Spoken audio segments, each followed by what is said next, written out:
नमस्कार दोस्तों, एक बार फिर से स्वागत है आप लोगों का मेरे इस यूट्यूब चैनल में।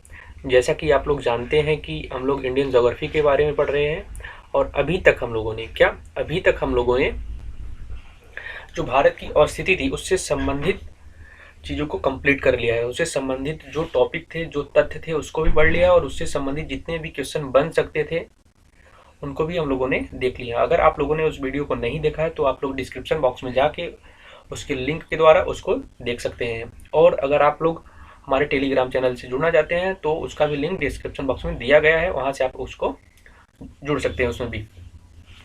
तो आज का जो हमारा टॉपिक है वो है भारत की नदियों से संबंधित। तो भारत की नदियों से संबंधित जो हमारा टॉपिक है ये आज से स्टार्ट हो रहा है और इससे संबंधित जितने भी तथ्य होंगे, जैसे कि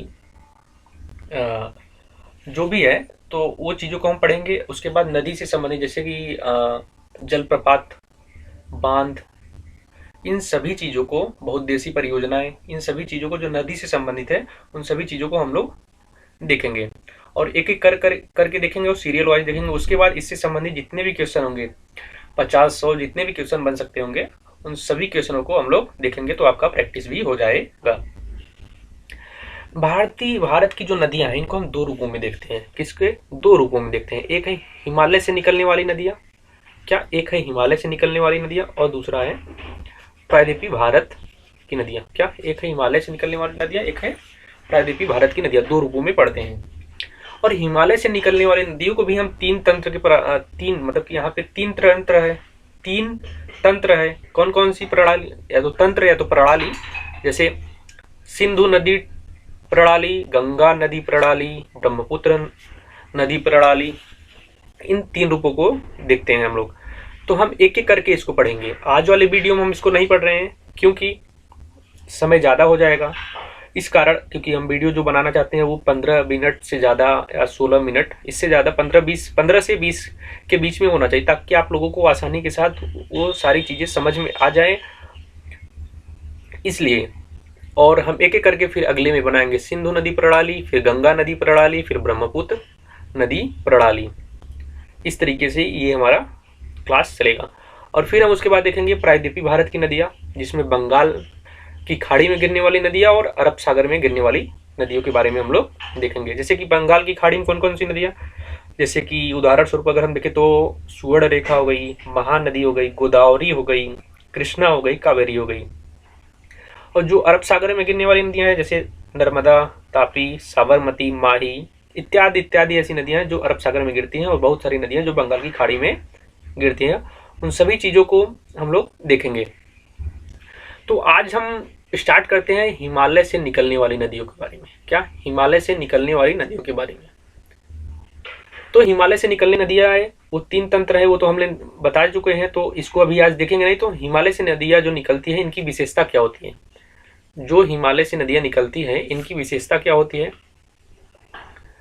तो आपको हम बताते चले कि जो हिमालयी नदियाँ हैं ये हमेशा 12 मासी होती हैं। क्या? ये 12 मासी होती है। इसमें साल भर पानी रहता है, यानी 12 महीने इसमें पानी भरा रहता है। इनका उद्गम जो होता है, क्या इनका उद्गम जो होता है वो हिमनदों यानी कि ग्लेशियर से हुआ है, इसलिए इसमें पानी हमेशा बहता है। अधिकतर नदियाँ जो होती है वो युवावस्था में है। क्या? युवावस्था में, यानी कि इनका स्पीड जो होता है वो काफ़ी तेज होता है। ये नदियाँ जो होती हैं वी आकार की घाटी बनाती हैं। किसका? वी आकार की घाटी बनाती हैं। इसके बाद गोखूर झील भी बनता है यहाँ पे। नदी बिसर, बाढ़ का मैदान आदि आकृतियों का निर्माण करती हैं। कौन? हिमालयी नदियाँ जो होती हैं वो आदि आकृतियों का निर्माण करती हैं। तो चलिए हम लोग देखते हैं कि कौन कौन सी आकृति का ये निर्माण करती हैं और वो कैसे कैसे करती हैं। उन सभी चीज़ों को हम लोग देखेंगे।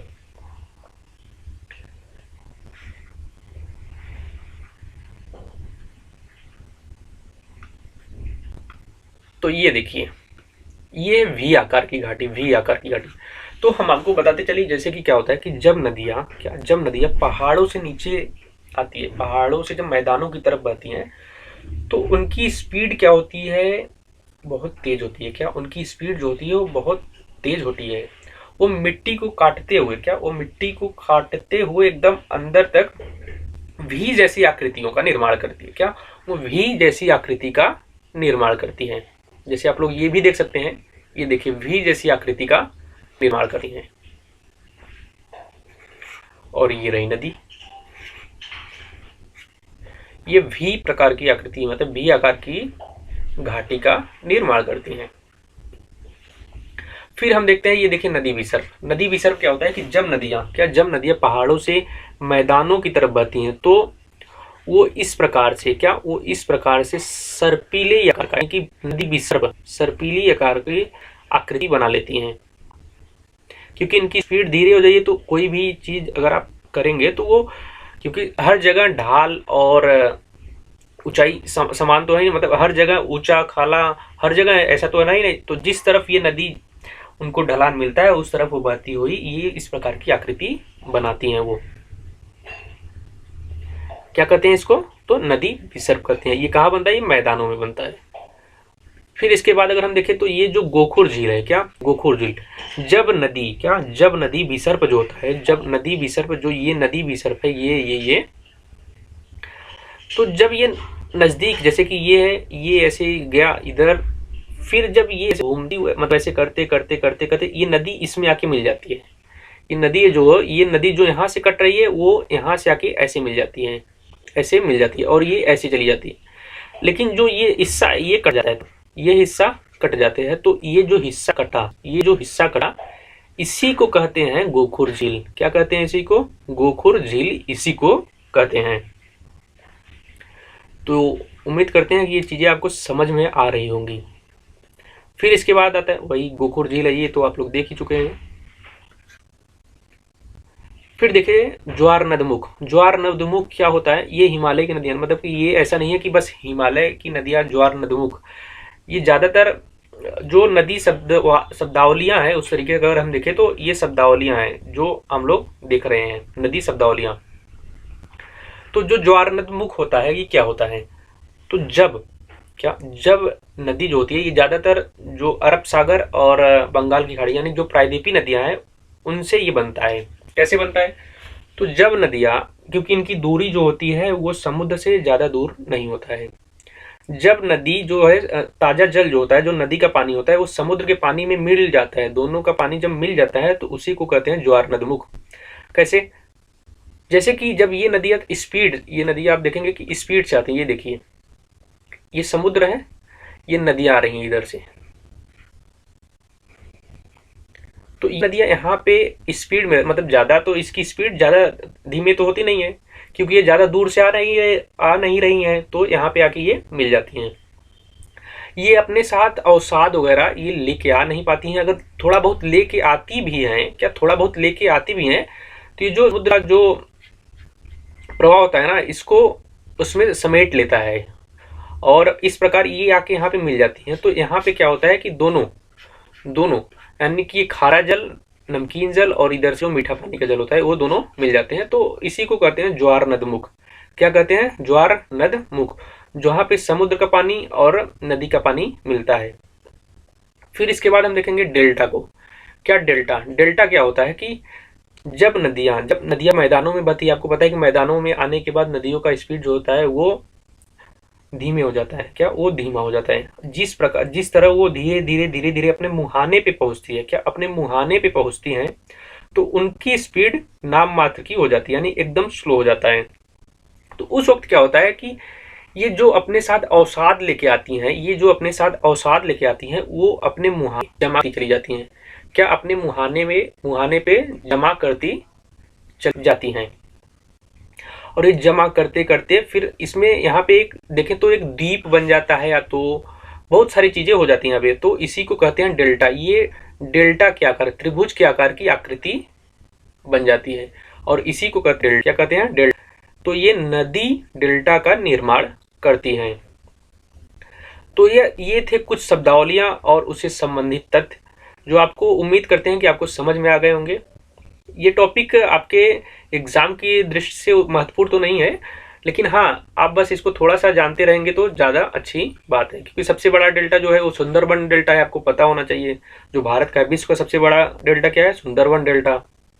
तो ये चीज़ें आपको पता होनी चाहिए। तो उम्मीद करते हैं कि आपको सारी चीज़ें समझ में आ रही होंगी। और अब हम आपको बता दें कि जो हमारा अगला वीडियो सिंधु नदी प्रणाली से संबंधित होगा और हम आपको बता दें कि जो कल है, कल क्या है, कल है 2 फरवरी, तो कल हमारा जो वीडियो जाएगा वो नदियों से संबंधित हो सकता है न जाए। तो कल रामसर मतलब रामसर जो था 2 फरवरी 1971 में रामसर सम्मेलन हुआ था, आपको पता ही होगा। तो उससे संबंधित वीडियो जाएंगे, आप लोग उस वीडियो को देखना मत भूलिएगा। एक वीडियो सुबह जाएगा और एक वीडियो शाम। जो सुबह वाला वीडियो होगा वो रामसर भूमि के से संबंधित जितने भी तथ्य हैं उससे संबंधित होगा। जो शाम वाला वीडियो होगा उसमें उससे संबंधित जितने भी क्वेश्चन बन सकते हैं, रामसर भूमि से संबंधित जितने भी क्वेश्चन बन सकते हैं, उन सभी क्वेश्चनों का उसमें निचोड़ होगा। वो सारे क्वेश्चन आपको वहां पे करवाए जाएंगे, आप लोग उसको करना मत भूलिएगा। और हमारा जो अगला वीडियो आएगा, जो हम अगले वीडियो में पढ़ेंगे, सिंधु नदी प्रणाली, क्या सिंधु नदी प्रणाली, इसको पढ़ेंगे और इनकी सहायक नदियों को पढ़ेंगे। और उम्मीद करते हैं कि आपको ये सारी चीजें समझ में आ रही होंगी। तो मिलते हैं आपसे अगले वीडियो में, तब तक के लिए धन्यवाद। जय हिंद।